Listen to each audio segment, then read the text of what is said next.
You start to look at the statistics, and starting around age 30, you can lose up to 1% of your muscle a year. We know it's like 3 to 8% a decade, but that's not actually the worst thing. You don't do less as you age. If you do less as you age, you do less. You actually have to do more. Like, I'm working out harder and doing harder stuff now than I was in my 20s. I have a knee, a hip replacement, and a broken foot. And I say that because so often people will have things like that and go, well, this is why I can't do anything. Yeah. And I go, this is why I have to do all these things. You mentioned working out harder now than you've ever worked out before. What's the best way of working out right now that works for you to build that lean muscle? JJ, this is happening in person. Thanks for coming on. I know. I'm so excited we get to hang out in my hood, in my hometown. All right, that's right. I'm glad this is happening. Thank you for coming out. And here you go. You've come from the cold. Yeah. And we're having like snow in Florida. What are the odds? But relative, you're right. It's cold for here. But I'm like, hey, it's like -0, something like that in Pennsylvania. So, which is why you came in a shirt and I came in with like fully bundled up. Yeah, you went from California to this. It's thin blood for sure. Californians and Floridians. Now. Yeah. Well, Palm Springs to Florida. Yeah. So let's talk about that. You moved, you left California, lifelong Californian, fled the state to Florida years ago. Not really recent, but I talked to you around that time when you first came here. Why the move? So, sort of a lifelong Californian. Okay. My husband is really the lifelong Californian. We were both born in the same hospital in San Francisco, but I had the opportunity in college to go live in Japan. Okay. I actually helped to bring aerobics to Japan. Wow. Yes. I didn't know that. Yes. Isn't that fun? It is fun. And then I went and moved to Florida, and then I came back from Florida, back to California, back to Florida, back to California. And I always planned to come back to Florida. Okay. My husband just wasn't really convinced. And what happened was I sold a company and I had to be in Florida for it. And so then he started to look around and he felt like Tampa was San Diego. It just so happened that we moved in 2019.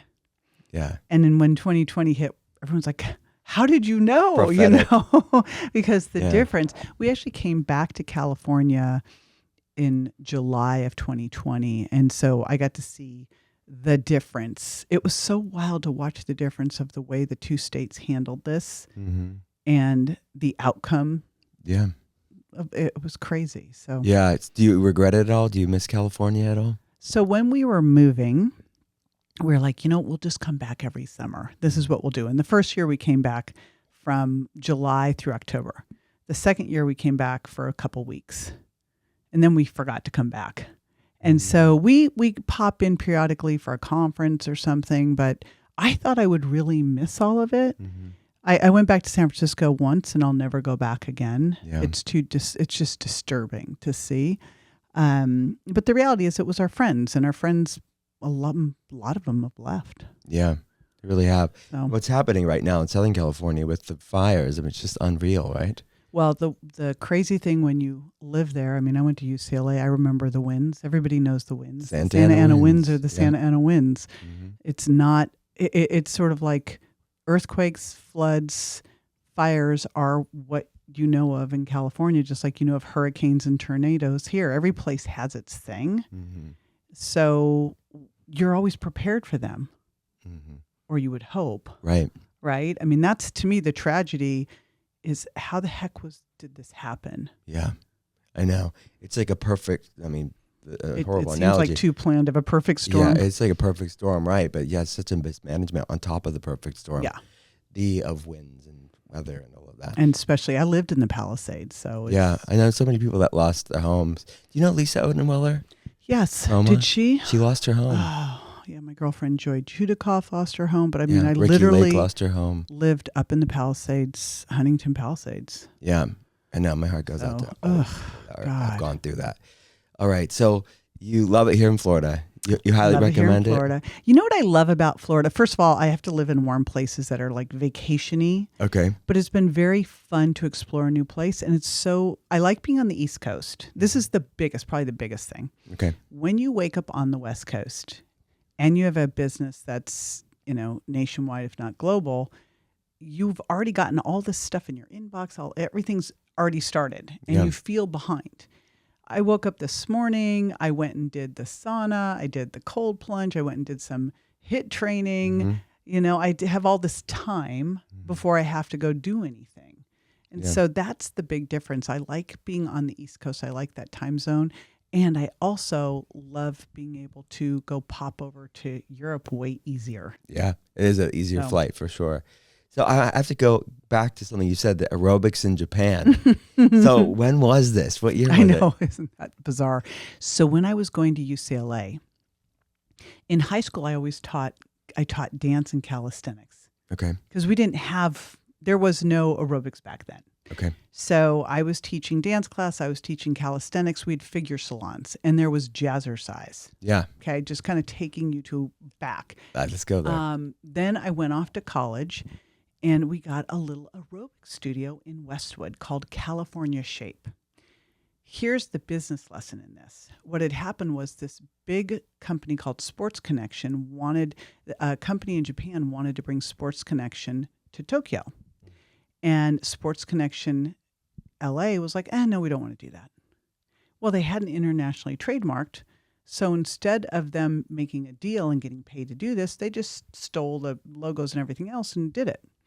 They set up a studio in Westwood called California Shape to train and send over instructors. I did not know this. What I did was I was back home for a summer interning at KQED public television, which was kind of fun because it's where I launched my public television show later. It's weird how everything's full circle. And doing healthy catering. And I started teaching aerobics for Richard Simmons. Wow. Yeah, isn't that wild? That is so cool. I remember we had to teach in togas at one point. I was like, it was just bizarre, weird stuff. So I come back and I start taking aerobics at this little studio and the teacher doesn't show. I'm like, I got it. And so that's when I started teaching. Then I started managing the place. And so when they were doing their go over to Tokyo, the first time they offered, I couldn't go because I was a placard bearer in the 1984 Olympics. You've lived a Miss million lives. Bermuda. So I waited, but then I got to go, and it was really amazing because the culture is so different. And where they sent me to was not Tokyo, which would have been like going to San Francisco. They sent me to a little town called Kochi where there were no white people. Yeah. What was the reception of you and aerobics And coming first of to all, town? 6 feet tall, blonde. They opened a whole studio. It was fantastic. I a lot of times had no clue what was really going on. Like at first, they brought all these people in, and I was supposed to like hire aerobics instructors, but no one spoke English, so it was kind of confusing as to what I was actually supposed to be doing there. I taught aerobics. I taught tap dance. I did TV commercials in Japanese. They must have voiced over some of that because I never really got very far in my Japanese. But they would literally, little kids would cry if they saw me. They were scared. People kept wanting to touch my hair. It was really interesting. And there was most people didn't speak any English whatsoever. It wasn't like being in Tokyo, which is it's very easy to get along in Tokyo. But it reminded me much more of I was in Seoul, Korea 2 summers ago, and no one spoke English. And I was like, oh, this is like Kochi. Yeah. Right? Have you ever been back since? No, I went back after I was there. I went back again a couple, like 6 months later to do some commercials. But since then, no, I have not been back. Amazing. So was that your first kind of foray into wellness, like that phase of your life? And then what happened after that? Like the JJ that everybody knows I grew up today. in Berkeley, California. Okay. It's kind of like the original, although my parents were not hippies whatsoever. They were like my mom grew up in Illinois, and she made casseroles with potato chips, and I grew up on Pop-Tarts. However, at 12, I completely went 180 degrees opposite that because I wanted to be a stage actress.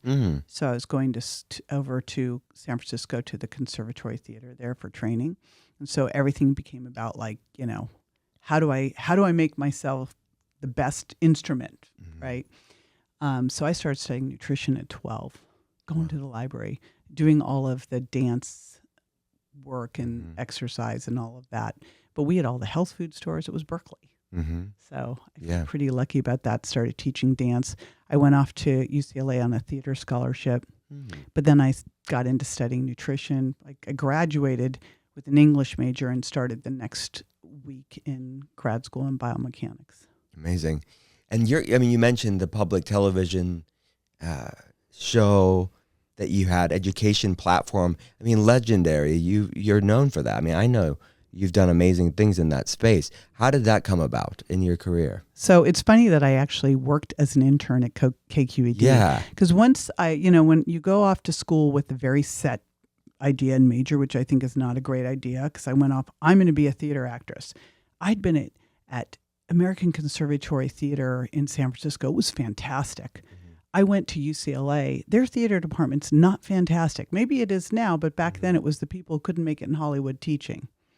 And the big joke was everyone was going to become a waitress or a waiter over at Chips, which was this dive restaurant with toasters on the, it was like, coffee shop. I'm like, why am I going to college for this? So one summer I came home. I only went back one summer to home. That's when I worked for Richard Simmons, and I had an internship at KQED because I wanted to see if I liked communications, because marketing and PR has always been super fascinating to me. Mm-hmm. So I got really interested in just the whole media TV. I also, when I was home that summer, I was in my very one and only beauty pageant. How was that? It was the Miss Haight Ashbury contest. Oh my gosh. So I got beat by a cross-dresser making martinis. Hey, buy it a nickel. You know when they have you do two truths and a lie? Yeah. I'm like, I can always win. Because I'm like, you're not going to be able to figure this out. Amazing with these stories. random weird things, So anyway, it is just interesting how all those things come full circle. Yeah. Like at one point I thought, well, I'll go off and go to Culinary Institute of America. That was either that or go do my biomechanics degree, because when I was a kid, I was also babysitting for this couple that owned a charter yacht service that they sold that's Hornblower. Now it's everywhere. Okay. But I started catering for them. Then I started catering for Narcy David. I mean, I catered all over. So I, kind of catered my way through UCLA, taught aerobics. And as I was teaching aerobics, someone called up the aerobics studio. And they said, we'd like someone to come to the house to help my wife with, because she's not going to come to the studio. And so I went to these people's house, and then they had friends that wanted me to come to their house. The next thing I know, I'm going and doing exercise for people at their houses. And I've talked to Mark Sisson about this. He's my oldest friend in health. I think as far as we can tell, it's like me and Mark and Tony Horton were these first people that there was no name for us. Yeah. I was just going to people's houses. I just knew that I was graduating from UCLA and I did not have to go get a job. And all my friends were going to go work for like half of what I was making and have to wear a suit at an office. Got it. Yeah. So, you've known Mark that long? Mark, I met him in my early 20s. Wow, I did not know that. Yeah. I mean, he lived in Southern California too. Yeah. Is that when you? Yes. Were you all in San Diego or? No, we were in LA. Okay, because he was at Malibu for a while. He was in Malibu, but we were all in West LA, all in Santa Monica, and we were all at this sports club LA. We all would work out there. Yeah. And then we'd all run. And there was the 4th Street stairs, the Santa Monica stairs. All of us would go train over there. I just known him forever. That's so cool. Yeah. And for people that don't know Mark Sisson, who doesn't know Mark Sisson? I know. We know. But, I mean, maybe there's some newbies out there. Who's Mark Sisson for people that don't know him? Mark Sisson's just an amazing human. I got to tell you, I'm very excited about his what he's doing now. So Mark, early on, he was always an endurance guy. I was always a weight training gal, and he was the endurance guy. And he started writing Mark's Daily Apple, like before blogs were blogs. Yeah, right. And got very into paleo and primal. That's right. And I think where people really know him now is he wrote Primal. I forget what that book was. Anyway, he wrote a couple books. Like Primal Blueprint. Primal Blueprint. Yes, and then he had his Primal Coaches. But then he created that food line that came off of him trying to do a restaurant, realizing the restaurant wasn't going to work. So he created the food line and sold it for a lot of money. Yeah. So Primal Kitchen, all the salad dressings, right? They're awesome. And condiments. Well, and the things like that. mayonnaise is my favorite. Yeah, it's so good. Yep. Yeah. So you guys go way back. Yes. The 20s. Yeah. So you knew each other in the 20s. And now we're both in Florida. That's crazy He too. actually is part of why I ended up in Florida. Is I kept wanting to come back here, and I didn't know how to do it, and so he planned his whole process to come back over here. So I just copied him. Miami? Or? He's in Miami. Yeah.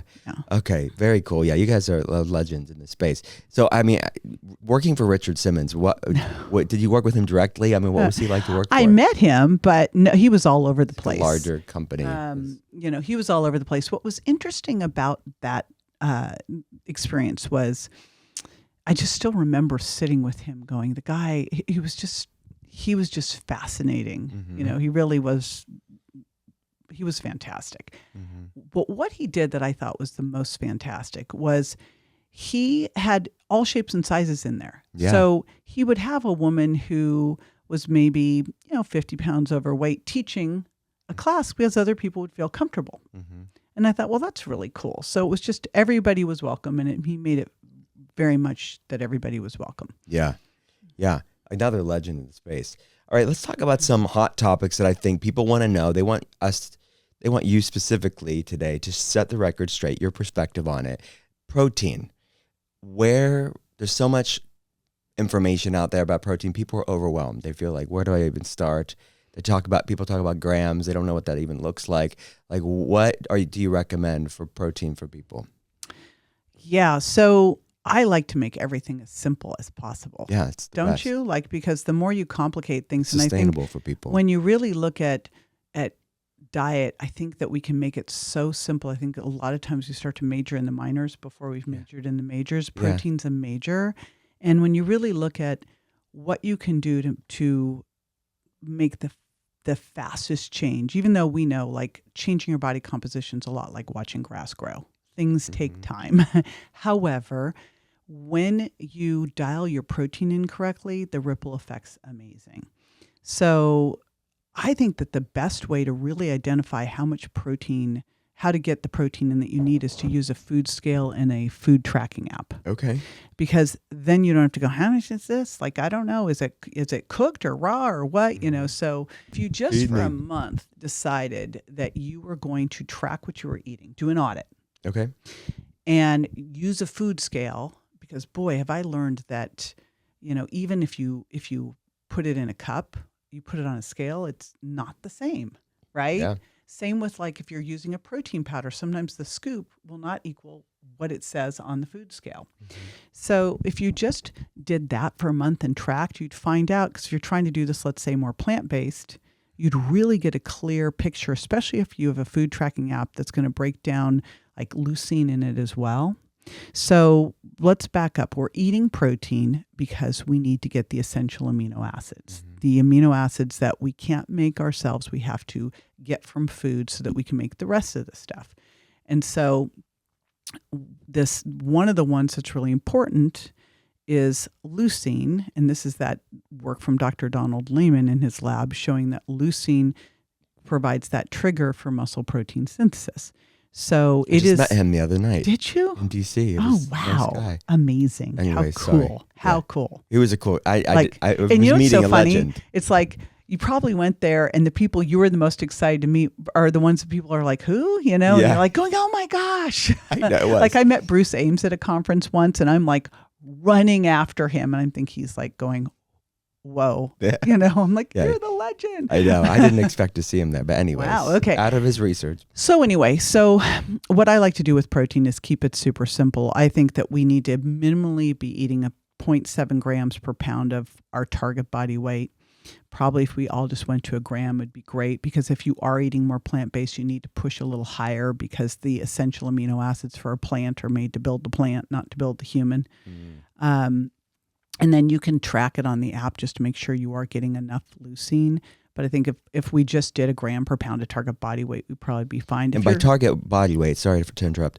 So if somebody is such and such weight, it's where they want to be? It's where they want to be. Okay. Yeah. I mean, in the perfect world, we'd know your body composition. We'd know your clean but body you know mass. what? Then we just put a lot of friction in place, Yes. and it just gets hard. And so I'd rather just make it easy and make the math easy and just go, let's just do that, especially since a lot of people are trying to push more of their protein from plants, and you're going to need a little on the higher end for the plant-based. Got it. If you're in your teens or 20s, you've got a big margin for error. You've got hormones on board doing things. Your 30s plus, you've got anabolic resistance. And, I was really thinking that anabolic resistance really mattered more for the more sedentary person with less muscle mass. It turns out, nope, it's just a bummer with aging, that we are just not going to be as good as taking those amino acids and the stimulus from exercise and making muscle. Mm-hmm. So because we're not as good, we need more. Okay. And we need more of both, by the way. You don't do less as you age. If you do less as you age, you do less. You actually have to do more. I'm working out harder and doing harder stuff now than I was in my 20s. Mm-hmm. Because I recognize that in order to, I don't want to maintain, I actually want to put on some, I have to push harder than I would have before. Yeah. So can we go back to that leucine threshold? Why is that important, and how do we make sure that we get it? So here's the hypothesis. Here's the current theory is that you need somewhere around 2.5 to 3 grams of leucine to kind of turn on muscle protein synthesis. I say the theory or hypothesis because I've also seen some literature that suggests that maybe it's because we just don't have the sensitivity in the measurement yet to know if muscle protein synthesis is turning on at a lower level. And there is also this idea that we probably need more like 3 to 4 grams with aging, which means if you are going through, you go to sleep, you have your overnight fast, you wake up in the morning and you have the typical, I'll just have, oatmeal for breakfast or an egg, you got maybe 7 grams of protein. You certainly didn't get much leucine. And so that means you're still catabolic. You haven't turned on muscle protein synthesis. You haven't triggered mTOR to turn on muscle protein synthesis.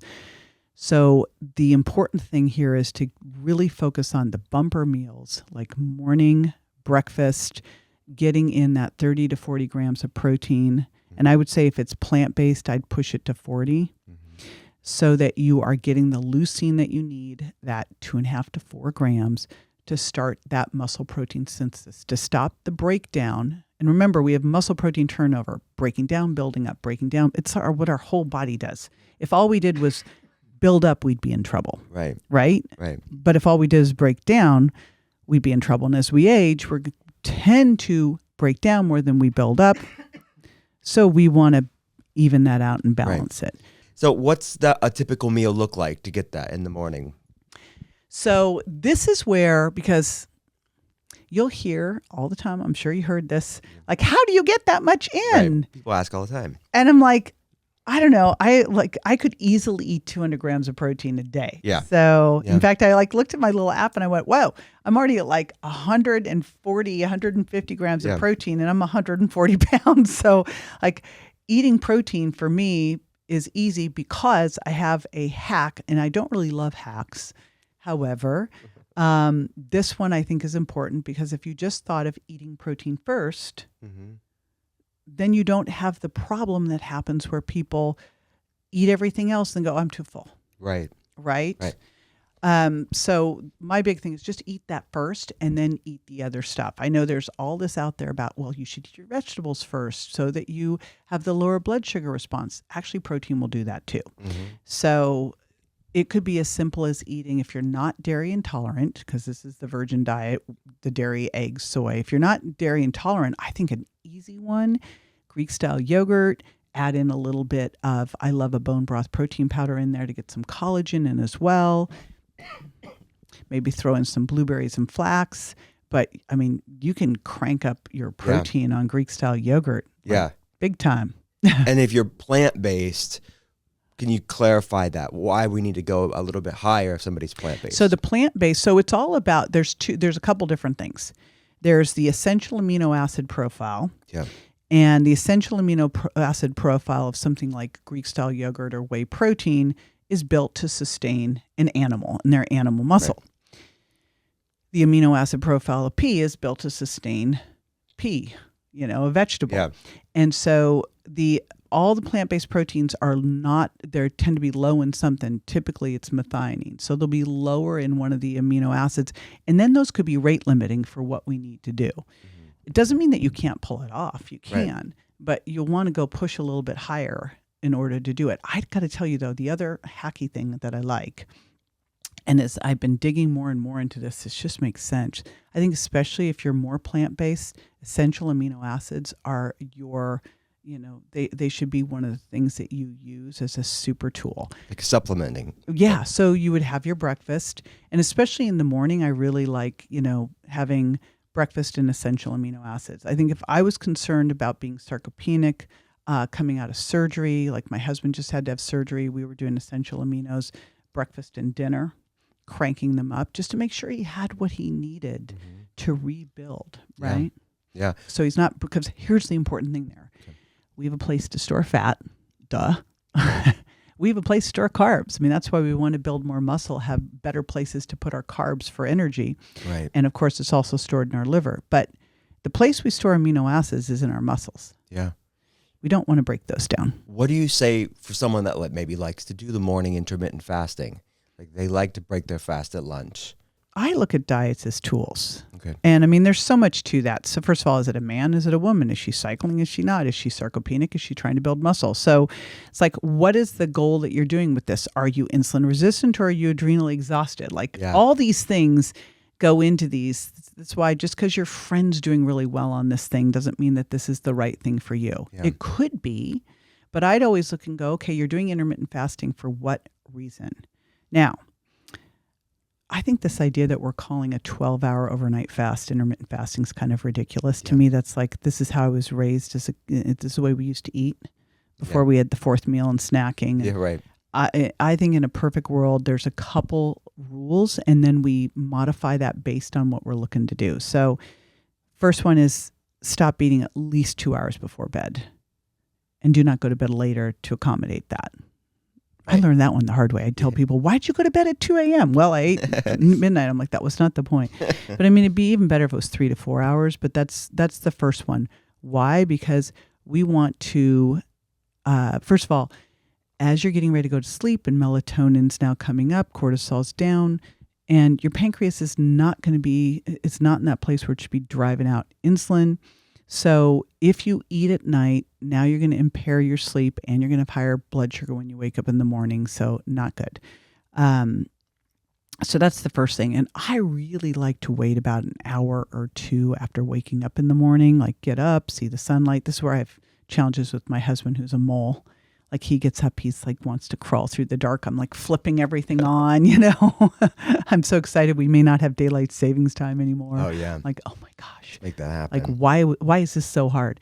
Anyway, wake up, give your body time to wake up, get your cortisol up, get your melatonin down, get your pancreas back online, then have breakfast. And then whether that first meal starts at, 8, 10, noon, I think a lot depends on your schedule and your goals. If I had someone who had adrenal issues and sarcopenic, I don't think they should wait till noon, Yeah. But if I have someone who's hugely insulin resistant, they could probably wait till noon. Yeah, for sure. You mentioned working out harder now than you've ever worked out before. What's the best way of working out right now that works for you to build that lean muscle for all of us, but especially as we all age? So I started lifting weights when I was 16 with the high school football team in Richmond, California. Okay. So because there were no gyms, we literally had figure salons and jazzercise. Got it. So I was like, that was it. And it's always made, like, weight training has always made sense to me. I say that because when you've been lifting weights for a long time, trying to put on more muscle is really hard, really hard. However, it can be done. I think the most important things that we need to think about when you are 40 plus is you start to look at the statistics, and starting around age 30, you can lose up to 1% of your muscle a year. We know it's like 3 to 8% a decade, but that's not actually the worst thing. Strength, you lose anywhere from 2 to 4%, and power 6 to 8%. So for me, I think that we want to build muscle, but it's really about strength and power. And so a couple of years ago, I was unscrewing a jar, and I couldn't unscrew the jar. And I always have unscrewed the jars in the house. I'm the jar unscrewer. And someone listening might go, and that matters for what reason? But you've probably seen the statistics on grip strength and all-cause mortality. And if you've got the lowest grip strength, you've got the highest risk of dying of anything. Right. And so I didn't think anything of it the first time. I was a bad jar. But like by the third time, and my husband's opening it, I'm like, what is going on here? And I lift, right? And so it made me realize I really needed to up the volume. That, we're all going to age, but I look at it as like a snowball going down a hill, and I just want to flatten that hill. Yeah. And so what I've really put into place are much more strength and power moves. Like this morning, I was doing, I was doing something I'm really bad at. And I was thinking about it this morning. So I thought I better do a video on how bad I am at this, because this will be great for people to see that I'm doing something that's really hard, which is what we have to do. We have to do things that are hard for us because, right? Then you can do hard things. Yeah. Plus it's good for the brain. It is. So I'm doing single-legged Romanian deadlifts. I'm not good at. My gosh. Yeah. I'm not doing them at the gym because I'd be completely embarrassing to myself, but I've been doing it with the kettlebell at home, single leg. So I've been doing those, and I've been doing box jumps. I think box jumps are so mission critical because, you've got power, you've got great stress on your skeleton. I did up downs, which is like the up down without the jump, because I was doing box jumps. I was doing kettlebell swings, snatches. I did power plate full squats because I have a knee. I blew up my knee doing point ballet. And then I broke my foot doing aerobics, teaching gymnastics when I was in Japan on a Sunday. Wow. So I have a knee, a hip replacement, and a broken foot. And I say that because so often people will have things like that and go, well, this is why I can't do anything. Yeah. And I go, this is why I have to do all these things. Wow. So, yes. I had a blown out ACL at 17. And I have been doing squats and lunges and step-ups and all these things for years. And I managed to put off a total knee replacement that they told me I should have at 30 till I was 52. Purely because I was like, I'm going to make this so strong. So I was on the power plate doing full squats using a TRX trainer to help me do that. Because if I did it without that, I'd fall off the back. And doing mountain climbers off the power plate. And then push-ups. I'm trying to think if I did any other. What move I like is that I'm not good at, but I want to get better at it. I actually don't do it enough. Is Turkish get-ups. Do you do those at all? Yeah. The coordination, I'm like just not. I just saw someone doing them with a barbell. I'm like, oh my gosh. Wow. I like to see that. I know. No, I just do it with a dumbbell, but it's another good balancing. They're so great. The other thing I've been doing? I don't know the name for these. I saw it on Instagram and I went, I have to do this. You put a knee pad down and you go down on your knees and you step back up. Like no hands, hands on your head, go down and up, down and up. And I went, that's the greatest thing ever. Yeah. So I've been doing those too. So I kind of warm up with that. Then I do high box step ups. Then I do jumps, so that kind of stuff. Yeah, some plyometric. Yeah. I've been incorporating all sorts of plyometrics, kettlebell swings and snatches. So plyometrics and then throwing things. I got a big medicine ball that I can slam. Great. So, and I did wood chops. Oh, another good, great core. Forgot. I knew I did one other fun how's thing. Your grip strength now? So I have not had to give anyone a jar to open. So there you go. Got it. Yeah. And how long are you working out? How many days a week? Oh, and I did some farm work. It's scary. I don't have heavy enough dumbbells. Like my dumbbells only go to 50 or 55, which I'd like to kick my farmer's carry up to exactly half my weight, which is just carrying weights around. Okay. I do something every day. However, like the first thing, and I think this is important for all of us, the first thing that I make sure is that at my non-exercise activity, I raised my steps to 10,000 as my floor this year. Last year it was 8,000. This year it's 10,000, which I really try to get way past that. But I try to do something hard every day and sometimes twice or 3 times a day. I especially love doing like that research that came out about VILPA. I don't know if you saw that. This is crazy. So VILPA, vigorous intermittent lifestyle physical activity, is things like squat jumps, or just if you picked out any of those things that I was doing today. Okay. What they found is doing 1 to 2 minutes of those, like a couple times a day, to accumulate 4.5 to 10 minutes total, could decrease your all-cause mortality and risk of stroke and heart attack by 40 to 50%. Yeah. Like it's like, just think of the habit stack. If all you did was go, all right, after every meal, I will do a minute of air squats and maybe a minute of push-ups. That's it. Right. It's amazing. Yeah. And what do you think of zone 2 exercise and where that fits in? For people that don't know, maybe define it for people. So zone 2 is where you can work out, but you sound sexy.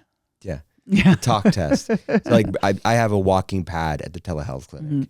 So I'm like talking to patients, going over the labs and walking. That's zone 2. How should everyone be doing it, and how much should people be getting in a week? So I like to do it. Here's my favorite way to do it. Okay. Is we got rucking vests, weighted vests, which I think especially for women are amazing because they put pressure on your skeleton. I mean, it's something like 50% of women are going to have osteopenia or osteoporosis. That's ridiculous. Yeah. Like this should just not be a thing. Common, not normal. Like anyway, there's a whole lot of reasons I think that's happening. Women's Health Initiative being a big one. So that's one way that we do it, is we will go out for a walk after dinner. We try to do something each night. So it could be getting into the infrared sauna and watching Netflix, or it could be going out for a walk with with the weighted vest. And that's where I tend to do it the most, is just going out with harder walking. And then I have a walking pad too with the desk. Yeah. So I've seen some studies, again, to move some of these cardiometabolic longevity health span markers in the positive direction, is about an hour and a half a week of zone 2, which I think is a pretty conservative. I think that's, so in my hierarchy, I look at it and I go, all right, let's first get in those steps every day. Let's first get you to 8,000 steps a day. Now let's take 3 days a week of those. And in that 8,000 steps, let's make it harder. Let's zone to it. Because even that piece of it is going to improve waist circumference. It's going to improve VO2 max. Okay, now let's add in the resistance training at least 2 days a week. And let's do real functional stuff so that you get better at life. Like, let's get you squatting. And again, I look at it and go, bad back, bad knees, reason to do it. Now, you need to work with someone who knows what to do. I know you can build the same muscle whether you're on a machine or you're doing free weights, but it's not the same for your activities of daily living. So, things like pull-ups, overhead presses, push-ups, bent over rows. And then I want to get some HIIT training in. And I've been doing it more because it's more fun, although I do have a sprint treadmill now that I got. So the fact that I've got a broken foot, a knee replacement, a hip replacement, and I can sprint on a treadmill because it's very forgiving, this treadmill. It's like, wow, this is great. In barefoot shoes. Amazing. And that's what I love about Mark's new whole thing, is to stop the running. Now, I think you should sprint and walk and sprint and walk, which is what I do on the sprint treadmill. Training. Yeah. But then he's got these Paluva. They're the ugliest shoes, Mark. I have to get some. They're the ugliest shoes. You have to get some. Yeah. Yeah. So you put your toes in. And you put the hardest part of these shoes is getting your little toes to go in. Yeah. You have to put toe socks on to get your toes to go into the thing. But once you that's a figure workout it out, in and of that itself. itself is a workout in frustration. But once you start wearing them, like, oh. So the what a functionality difference. is so much better, the ergonomics. Oh my gosh, it's so much better. I mean, I'm a great tester because of the broken foot. Yeah. And the fact that the broken foot, I can wear them and it actually feels better. Yeah. Going back to the rucking, the weighted vests, any pro tips with that? I mean, how heavy should someone go? What's the goal there? So I'm not sure what the ultimate goal should be. I think that if you started at with women start at 5 pounds, men start at 10 pounds and go up from there. I'm doing like 10 to 15 pounds, depending on what I'm doing. Got it. It's not a lot. Mm-hmm.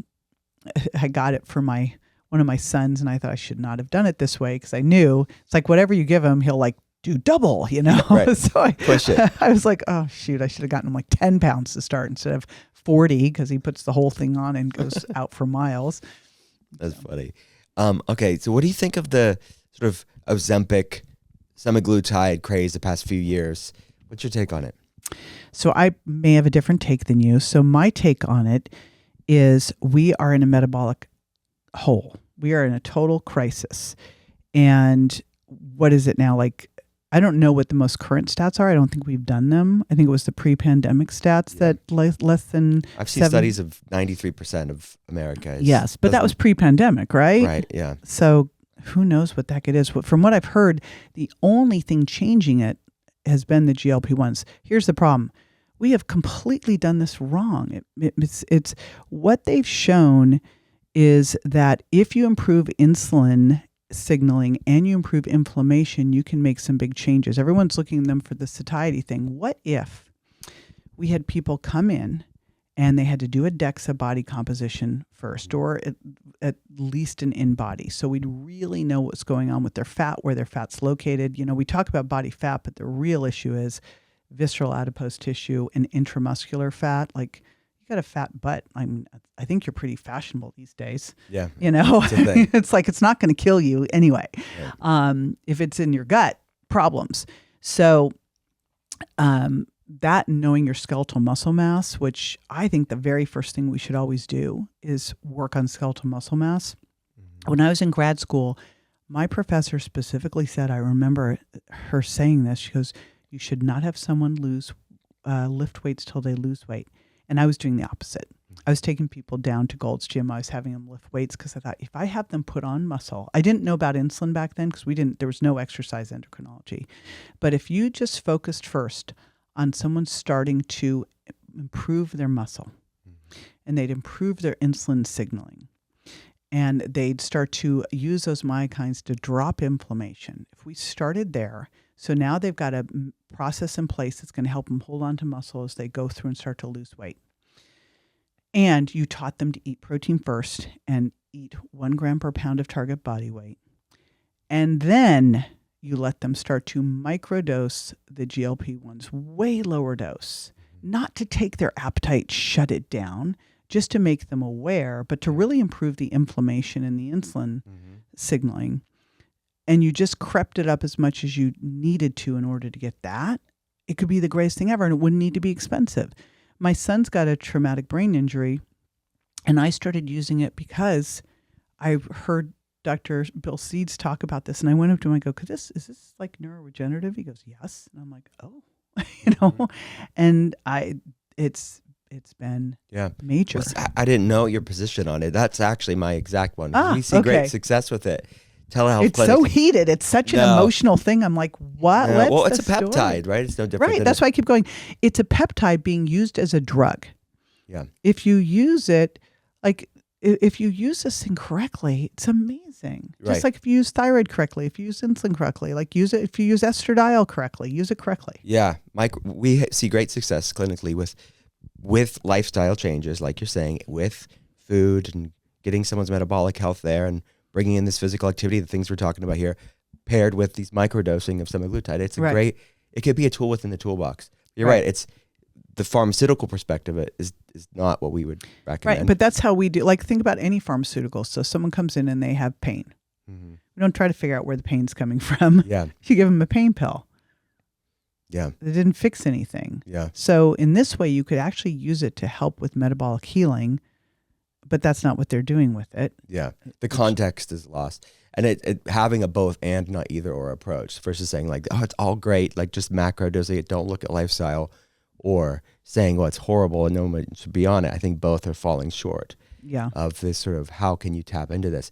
Because we use a lot of different peptides. I love any other peptides you like. Like I love BPC-157. We see great success with that too. So inflammation. I've been using, I will admit I'm a little baby about if BP 157, you could just do one injection a week, I'd be a happy girl. I was like, how many times am I going to have to do this one? I had some PRP on my elbow from a luggage injury. I always say, I lift weights so that I can do luggage CrossFit because I travel heavy. Yeah. Like we travel with a coffee maker. Wow. Oh yeah, we travel. I mean, I'm literally packing for this trip I just told you about, and one suitcase is just stuff that's got it's no clothes or anything. It's just stuff. It's just why are you packing the coffee maker? Well, we used to get a coffee maker everywhere we went because we're really picky about our coffee. And so we'd bring our coffee and we'd order a Best Buy coffee maker from Instacart and we'd leave it behind. And we had like this wasteland of coffee makers. We're like, oh, they're goodwill to all I'm sure that like whoever's cleaning it will just. And then we thought, well, this is really dumb. Why don't we just take it with us? So we actually have a European coffee maker. We have all these different coffee. What's your favorite coffee maker? Well, at home, we have Breville's. Okay. And we have the Breville espresso maker and the Breville coffee maker. And this is Tim's job. Every morning, he gets up, takes the dogs out, and then hits the coffee maker and then brings me coffee. What's your favorite coffee bean then? Oh, I've been playing around with a couple of different ones. I'm a polyamorous coffee person. Yeah. So, I've been messing around with Purity. Vincent Pedre just created Happy Gut. Love Vincent. I've got Danger. So I've got Dave's. A lot of different ones, but it's really finding those not moldy coffees. Yes, right. So are you having it black? How do you like your coffee? So I am a coffee purist. Occasionally, like for out, I will do a little foamed up coconut milk, but for the most part, I like just black coffee. And if I'm out, I like black Americanos. I will tell you one other thing that I love. Yeah. Have you tried Living Ratio Cacao Calm? Yes, I have. It's been a while. Yeah. So for people that don't know, I know the brand. I know that. I don't know if I've tried that exact one. Oh my gosh. Living Ratio. This is so great because he makes those little chocolates. Yeah. The chocolates are okay. The chocolate mushroom powder is the best. It's amazing. And so you put that, I don't normally like sweet coffee, but in the morning, mid-morning, sometimes Tim will make me one of these chocolate mushroom. It's phenomenal. That's good. No sugar. I think they just sent me something recently. How exciting. It's synchronistic. I have to check if that's it. Okay. As you know, the podcast is called The Art of Being Well. At the end of every episode, we have your Art of Being Well. This is JJ Virgin's Art of Being Well. I'm so excited to be able to say that. What's the worst tasting healthy food that you eat? You don't do it for the taste. You do it for the health benefits. Do you have one? I was like, I don't eat any bad tasting healthy foods. For some people, they'll make organ meats or they'll say, oh my gosh, however... So I'm scared to death of organ meats because when I was in high school, I went to London with a friend and they had me try steak and kidney pie. I said, I don't want to eat kidneys. They go, no, it's the steak. And it was the kidney. Okay. And so I've never eaten organ meat again because it was so awful. It was so, so awful. But I am now obsessed with pluck. Have you tried it? No. Oh my gosh. Okay, so pluck. Tell me about it. This chef, James Berry, is obsessed with ancestral living and organ meats. But the funny thing I just found out is he won't eat them. So what he did was he made this organ spice blend. It's organ meats ground up. Wow. Sounds absolutely disgusting, right? So I was making it, and I love mushrooms and onions on steak. So I was hiding it in that so that I wouldn't really taste it because I'd never really tasted it because it sounded gross. Come to find out, my husband makes these air fried chicken thighs they're like my chicken crack. He calls them chicken crack because I'm like crazy about them. Well, he covers them with pluck. That's what makes them taste so good. Amazing. Incredible. So what I would say is in my perfect world, what I would love to have that I don't have would be fermented foods. However, I can't stand them. I even went to Seoul, Korea, and I'm like, I'm sure I'll get over them here. Kimchi, yeah. Nope. Can't stand them. That's funny. Okay, that's a good answer. Do you take supplements? And if so, what are, I know the answer to that, but what are two that are just like non-negotiables for you? Okay, so like I'm sure most of the people on your show take a gazillion supplements. Supplement graveyard. Obvious non-negotiable is creatine. I take creatine HCl, not monohydrate. Very specific reason. Spent 8 months researching that. So creatine, hugely important. And I think for any woman, they should be on creatine. I was going to say 30 plus, but I wish I'd been on it since I was a teen. I just thought it was the dude supplement. So creatine, and then there's 2 other ones that I really love that kind of go together. Yeah. So Mitapure, I'm sure you take Mitapure. Yeah. You're with the name. And Senolytic, Qualia Senolytic, because to me they're I just had similar. their chief science advisor on. Oh, he's great. Great. Greg. Talking all about that formula, the nootropic formula. Yeah, that's so funny how he made that for himself. Yeah. Didn't think it would sell. Brilliant guy.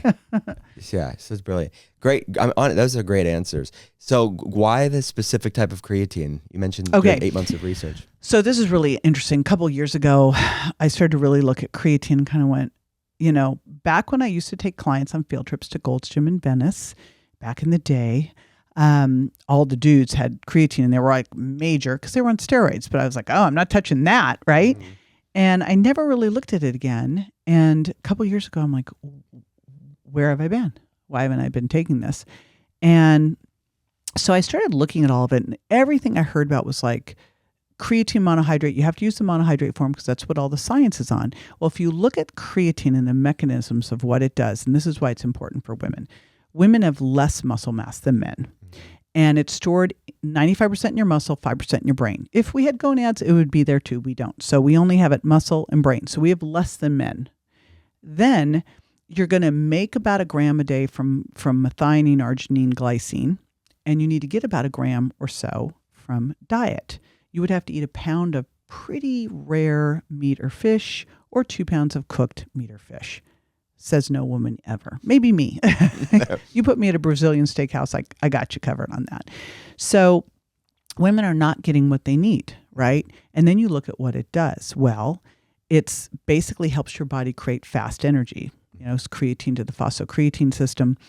It helps with helping you work out harder. You build more muscle, you have better bone. It's good for your brain. It's good for depression. It's good for neurodegenerative disease, dementia.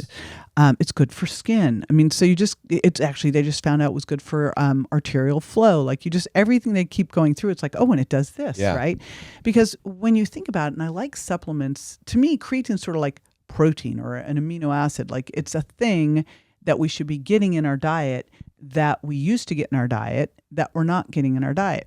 Mm-hmm. And so creatine monohydrate's been around forever, and you're supposed to take as a woman 3 to 5 grams. Guys, it's like 5 to 10 grams. However, the math doesn't work. If you need to supplementally get in through diet 1 gram, why do I need 3 to 5 grams? Mm-hmm. And you'll hear, oh, it's all absorbed. Well, it's not all absorbed. So there's a study that will be coming out soon that shows that 76% of creatine, 76% of creatine users get bloaty, gassy. So as I'm starting to use this and I'm starting to tell people about it, I'm getting the biggest blowback I've ever gotten with a supplement. And I now make a creatine monohydrate product and I'm getting blowback. I'm getting bloated. I gained weight. And I'm like, just go through it. It'll be fine. It'll normalize. Well, no woman ever will do that. They won't. And I'm like, it's in your muscle, but it's not all in your muscle because not all of it's getting absorbed. So I was at Integrative Healthcare Symposium last year, and this guy heard me speaking about exercise and creatine and came up to me. And turns out he was a toxicologist in his past life, and he was studying sports doping. And when they discovered all these guys, it was back in the days of Valco and San Francisco 49ers and all that. They are like, well, what can we take? And they were complaining about creatine. So he set his sights on, I'm going to make a better creatine. And so he said, I made this creatine HCl. It's 99% absorbed versus the 15% of monohydrate. I'm like, yeah, right. And it crosses the blood-brain barrier. So I spent 8 months. I tested it. I went through the studies. I went to the lab, and he's got all the research on it. Wow. So the bioavailability is a lot greater. Wow. Night and day. Yeah. And the reality is, sure, the studies have been done on creatine monohydrate, the majority of them. But it's not the monohydrate that's doing the work. It's the creatine. Yeah. And in fact, the monohydrate's a less effective carrier, right? Yeah. And so they'll say, oh, but this is more expensive. I go, yeah, but you use 1/7 of the dose. Yeah, So it lasts longer. it doesn't make any sense. So that's why I'm out now really I'm going to educate on creatine HCl, because the biggest researchers are telling everyone to do monohydrate, but when you look at the actual pharmacokinetics, it doesn't make sense. Interesting. Really, this has been a wonderful conversation, my friend. Where do people go to learn all the things you're doing? jjvirgin.com. And where are you at in social? And Well Beyond 40 is my podcast. Yes. And social, JJ Virgin I'm on all of them. Amazing. Yes. JJ, this has been a blessing. Thanks Thank for coming you. on. I'm so happy you called me up when you were going to come into Yes, town. of course. We made it happen.